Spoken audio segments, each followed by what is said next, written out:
নিজের পরিস্থিতি নিয়ে কখনো হতাশ হবেন না। আল্লাহ কাউকে শূন্য রাখেন না, কোনো না কোনো ভাবে পূরণ করে দিবেন। আসসালামু আলাইকুম, কি অবস্থা সবার? আশা করি ভালো আছেন। হঠাৎ করে আমার হাজবেন্ড গরুর মাংস কিনে নিয়ে আসলো। আমি ভাবলাম টাটকা গরুর মাংস যেহেতু, আজকে এই গরুর মাংস দিয়ে হালিম রান্না করব। কিছুটা গরুর মাংস আমি কেটে রেখে দিলাম ফ্রিজে। বিকেলবেলা আমি হালিম রান্না করার জন্য যা যা লাগে সবকিছু কুটে বেছে নিলাম। কাজের আপা অনেকগুলো পেঁয়াজ কুচি করে দিয়েছিল, আমি ফ্রিজিং করে রেখে দিয়েছিলাম, তাই আমার আর পেঁয়াজ কুচি করতে হয়নি, কারণ হালিমের মধ্যে পেঁয়াজ কুচি একটু বেশি লাগে। অন্যদিকে আমার মেয়েও বলছিল অনেকদিন ধরে হালিম খাবে, ওর ফুফু ফোন দিয়ে বলেছিল হালিম রান্না করার জন্য, তাই বিকাল হতে না হতে আমি হালিম বসিয়ে দিলাম রান্না করার জন্য। আমার হালিম রান্নাটা শেষ হয়ে গেলে আমি হালিম রেডি করে টেবিলের মধ্যে হালিম সার্ভ করে দিলাম।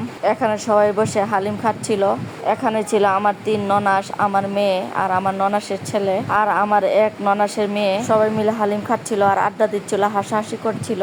যদি মানুষ অন্যের কষ্টে হাসতে শুরু করে তখন বুঝবে মানুষের মধ্যে মনুষ্যত্ব শেষ হয়ে গেছে। আমাদের আশেপাশে এমন বহু মানুষ আছে যারা মানুষের কষ্ট দেখলে তাদের কাছে আনন্দ লাগে, তারা আরো বুক উঁচু করে বলে আল্লাহ তাদের বিচার করেছে। কিন্তু এসব ঠিক না, আল্লাহ কার কিভাবে বিচার করে সেটা আল্লাহই ভালো জানে। তারা সবাই হালিম খাচ্ছিল আর অনেক প্রশংসা করছিল, বলছিল হালিমটা নাকি অনেক মজা হয়েছে, অনেক স্বাদ হয়েছে। আমার বড় মেয়ে হালিম খেতে অনেক পছন্দ করে, যার কারণে আমার কিছুদিন পর পর হালিম রান্না করতে হয়। আমার এক ননদ আসার কথা ছিল, সেও এসে পড়েছে। ননদ বলতে আমার হাজবেন্ডের খুব আদরের একজন মামাতো বোন। সে আমাদের পরিবারের সাথে অনেক ক্লোজ। সে তার মেয়েকে নিয়ে এসেছে, তার মেয়ে অনেক কান্নাকাটি করছিল, সে নাকি ঘুমাবে, তাই সে তাকে ঘুম পাড়ানোর জন্য চলে গেল আমার ননাসের বাসায়। আমার ননাসের বাসায় তার মেয়েকে ঘুম পাড়িয়ে সে চলে আসলো আমার বাসায়। সে আসার পর আমি তাকে হালিম বেড়ে দিলাম। আমার এই ননদ যে কোনো কাজে তাকে ডাক দিলে সে সাথে সাথে চলে আসে। আমার আজকের এই ভিডিওটা আপনাদের কাছে কেমন লেগেছে কমেন্ট করে জানাবেন।